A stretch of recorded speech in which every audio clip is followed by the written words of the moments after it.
Hello friends, this is Brent Hearis. It has been a while since my last video, and it is good to reconnect with you once again.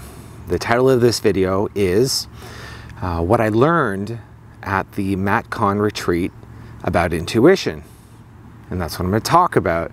I'm going to teach you what I learned at the weekend retreat that I took with Matt Kahn and approximately 100 other people at the Art of Living Retreat Center.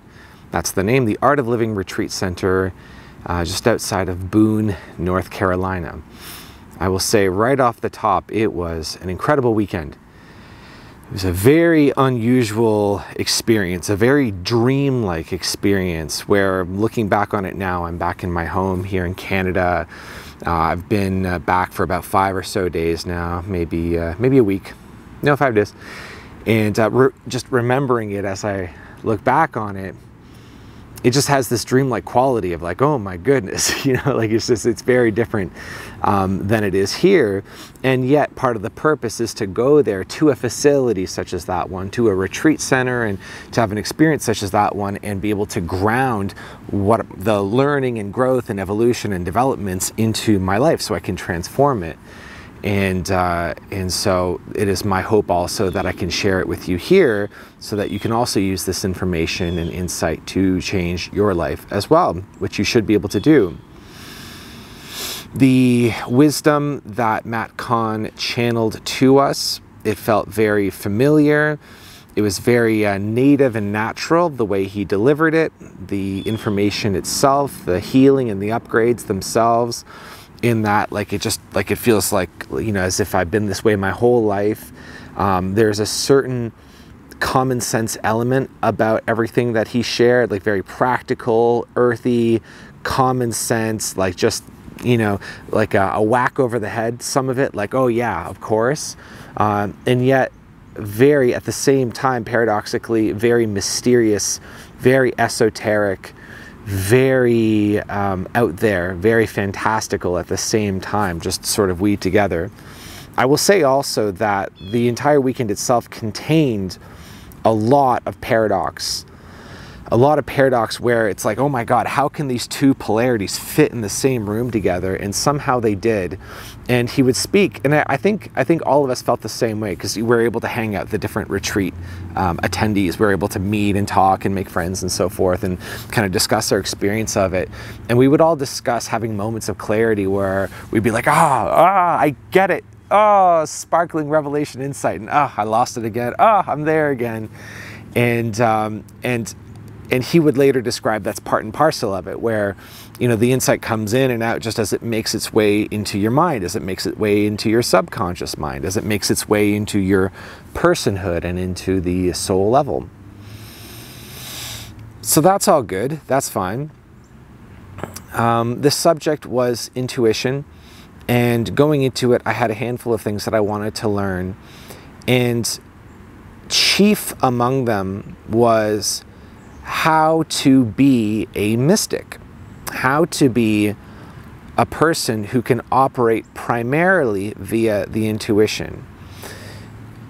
As a child, and also as an adult, but mostly as a child, I was very comfortable hearing about certain esoteric theories, such as having spirit guides, archangels, reincarnation, you know, what kind of lives you had before this life, heaven as a place where souls go after they die, these kinds of things, you know, being able to channel guides and receive guidance, this kind of thing.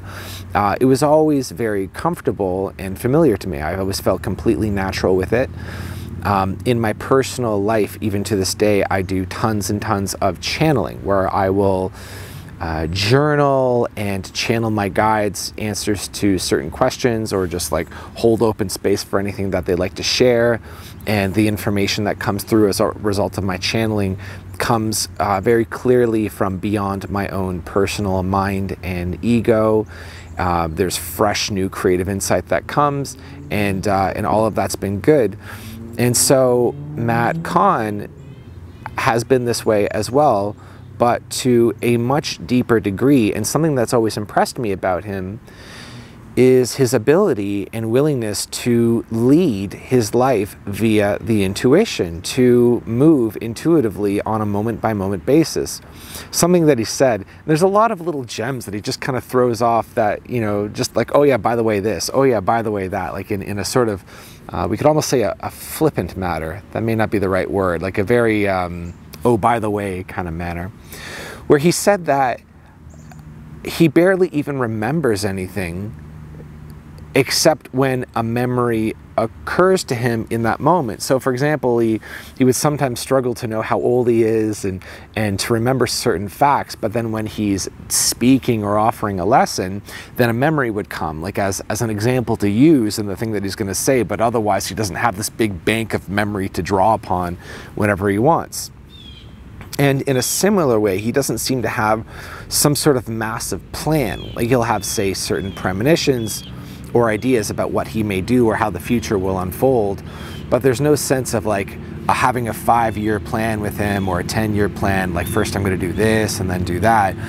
Everything moves through him rather spontaneously and intuitively, and he's comfortable living that way, and he's comfortable speaking that way and speaking about it. And so that was something that I was interested in. Like, how can you really move, say, from 99% trust in what appears to you intuitively to 100% trust, where it becomes the primary way that you go about it? In between the sessions that he would give, because he would deliver these talks that would range from 90 minutes to up to 3 hours, and in between these talks, he would be around the campus with everybody else. So it's not like he would go like to his own private island. He would, you know, have meals with us, and we'd get a chance to sit down with him or talk with him. I was able to catch him at sunrise on the Sunday morning. He was just there, and you know, certain people were up to watch the sunrise because it was in the mountains. It was really super crazy beautiful, and the sunrises and sunsets were just chef's kiss, super good. And he was wandering around, and he was in my vicinity, and I was like, hey Matt, and he was like, hey, what's up? And I asked him how he slept, and he said, oh, I don't sleep very much at these. You know, this whole thing is a vortex, and I'm at the center of this vortex, and so I'll just alternate between, you know, sleeping and meditating, and, you know, downloads coming in, and it sounded like quite the experience. And I would notice while I was talking with him that whereas he would certainly look at things and use his senses, like he'll look and listen and be a human, but at the same time, I could tell that he was mostly interacting with the energies that were present with the room, with the area, with the people. He would, for example, he was explaining something to myself and a friend, and I didn't quite understand, and he just in the moment where I felt like I didn't understand, he looked over and registered that I didn't understand, and he was just so energetically tuned in to the rapport of the group. It was wonderful. It was just super cool. So how did we like that? That's what I wanted to know. And there was this major insight that he brought in, that he grounded in different ways throughout the weekend, that the intuition is really a grown-up version of the imagination. So you can picture the intuition as grown-up imagination. And whereas the imagination would go in all of these different areas and realities, and with the imagination you have, you know, Santa Claus and the Tooth Fairy and wishing, and sort of a, you know, there's sort of a lack of power from the space of the imagination. In the intuition, it's grown up, whereas the information comes in the same way, but with the added benefit of responsibility. And there's this really practical element about intuition where it's not that we don't have it, and it's not that we don't know what to do. It's not that we don't know how to conduct ourselves in the world. It's not that we don't know how to develop a business. It's not that we don't know how to be healthy or be fit, or it's not that we don't know how to deal with a problematic person, just as a few examples. It's that we do. The likelihood is more that we're unwilling to do what we know to do. Because connected to the intuition is usually some sort of action that would make us uneasy. It may like something that we're really unwilling to do, that we kind of feel in our stomach like, oh God, please no, I don't want to do that. Anything except that. Don't make me do that one thing. But through doing that one thing, we are moving via the intuition. We're moving as a result of the intuitive flow, and we are placing ourselves on a higher timeline where we can access greater levels of success and abundance and wellness. So it's almost like the missing element of any discussion about manifestation, the law of attraction, this kind of thing, where like these sorts of teachings are absolutely real and true, but the part that usually goes missing, the part that we're the most unwilling to internalize around this subject, is the part where we take new action that will contain real risk of failure, embarrassment, loss, loss of time, waste of, fear of wastage, wasted effort, wasted money, wasted resources, this kind of thing. And so it's that fear that usually causes us to not do the thing that the intuition is offering us to do. And then as a result, we continuously ask for the thing that we're asking for, but we go around in circles of, okay, here comes time to do the thing that will change our lives. Are we going to do it? No. And then another loop. Okay, here's an opportunity to do it. Are we going to do it? No.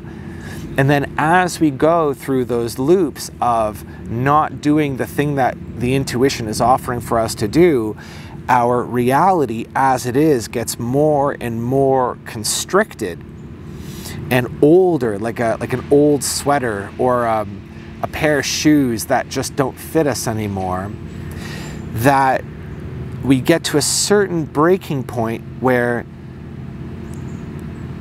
anything but this would be preferable.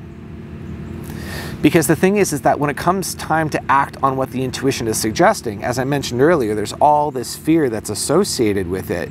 And then we may say, well, what if it goes really badly? And then we imagine these worst case scenarios that could occur.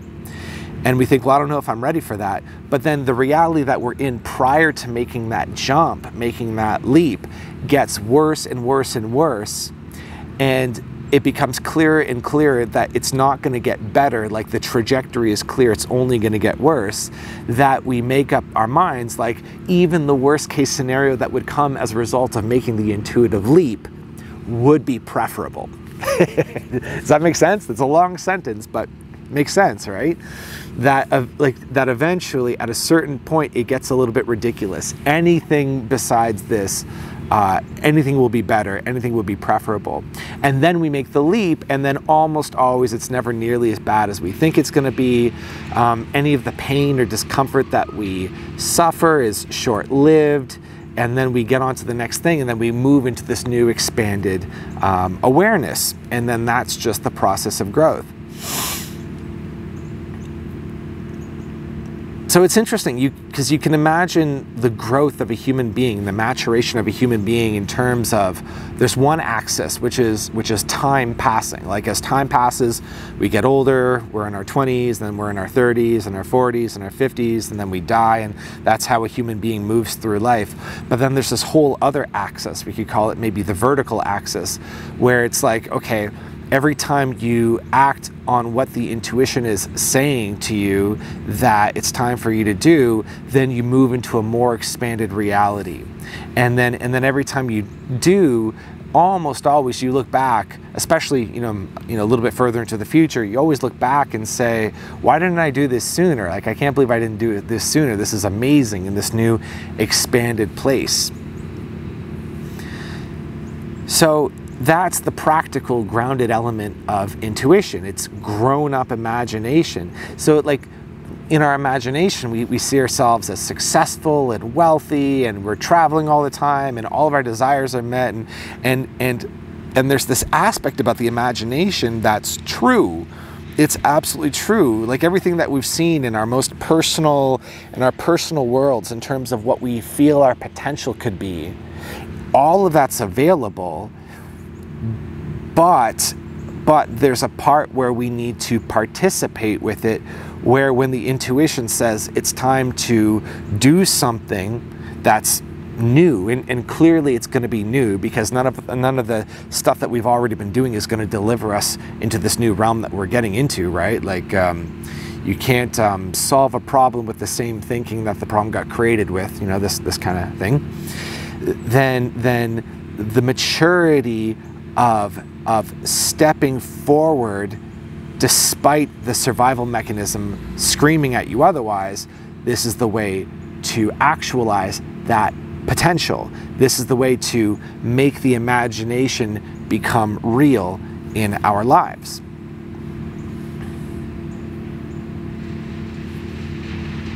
So that's one facet of it. And so then there's this other facet of it. There's the mystical part of it. And I really, really loved this. I loved the wisdom of it, the simplicity of it. It was so profound. It was such a common sense way of describing mystical awareness. And again, mystical awareness pertaining to what we would intuitively perceive that the five senses do not perceive, or that's several notches away from what the scientific community has said to be real. Where he'd say, okay, he took us through an exercise where we would meet our guides. Who wants to know what your guides are? Everybody's like, yeah, I want to know who my guide is. What's their name? What do they look like? You know, how do I talk with them? How do I learn from them? So, okay, we're going to get into it. So great. So he says, okay. He prefaces by saying that, this is him speaking, whenever I speak to a client or whenever I'm working in a healing session with somebody and they say, this will probably be wrong, but I lean in and I listen. Because whatever they're about to say is going to be their intuition speaking.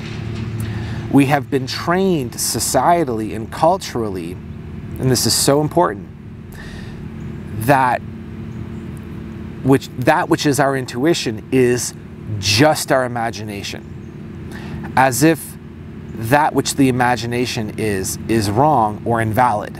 As if the imagination is separate from reality or somehow divorced from reality, as if it's not a valid element of reality itself. And so then when we learn to invalidate our imagination, we learn to invalidate our intuition. We just assume it's not valid. But what's funny is that the intuition continues to speak to us, but we just discount it. So as a result, you can most easily identify what your intuition is saying by noticing when you say something like, this is probably wrong, or this is probably nothing, or this might just be fanciful thinking, but, and then whatever follows, that's actually the intuition. So cutting back to when we're talking about, okay, who's your spirit guide? He said, like, okay, close your eyes, imagine your spirit guide, ask your spirit guide to appear to you, and do it wrong. You know, choose the wrongest spirit guide, have it be wrong. And then the other thing we're afraid of, it's like, oh, what if the spirit guide just looks the way I want it to look? What if my guide just has a name that I want him to have that's not his actual name? And he was preempting that by saying, give him the name that you want him to have. And it's like, oh, okay, fine. And then realizing what I discovered internally as I was doing this is that I found myself able to settle on a name that to me, it just felt right, and there's a physical element to it where if I think about giving, sort of changing or altering the name in some way or going with a different name, it doesn't feel as good. That, like, my body doesn't feel as strong. There's sort of a crooked, lopsided feeling, and I'm starting to discover, like, okay, yeah, like there actually is a physical component to identifying what my intuition is telling me about my spirit guide. And so then, you know, in case you're curious, the name that my guide appeared to me as a humanoid form, so arms, limbs, legs, this kind of thing, humanoid kinda, with the name Isaiah, who I would be addressing as he, so it's a masculine kind of presence, although you know, it really could go either way. And instead of having sort of flesh skin kind of appearance, it's more like chrome blue, sort of like shifting kind of metal plates kind of thing. And I wouldn't hear Isaiah speak, but I would hear, like concepts would be sort of offered to me that I could sort of unpackage, like broad concepts, and then this is how he would speak to me. And it's like, okay, and then it felt just totally natural speaking to my spirit guide Isaiah, who, by the way, I do not believe is the biblical Isaiah. I'm aware of a biblical Isaiah. I don't know what is said in those parts of the Bible, but this is to be a different Isaiah. So I thought that's fair enough. So yeah, so that's intuition. And so through developing this trust in your intuition and through developing a willingness to stop invalidating your imagination and stop invalidating your intuition, then you can have fun moving more deeply into this intuitive arena and then allowing it to move you around the way it did with Matt Kahn. So that is a good summary of that. And I think that's good for now. Again, we went into some crazy, wonderful, wondrous places, and maybe I'll offer some more videos on that. But that was a major aspect of the teaching, very much at the center, and I wanted to share that with you. So I hope you enjoyed. Let me know if you have any questions. I'd love to answer them, and I'll catch you later.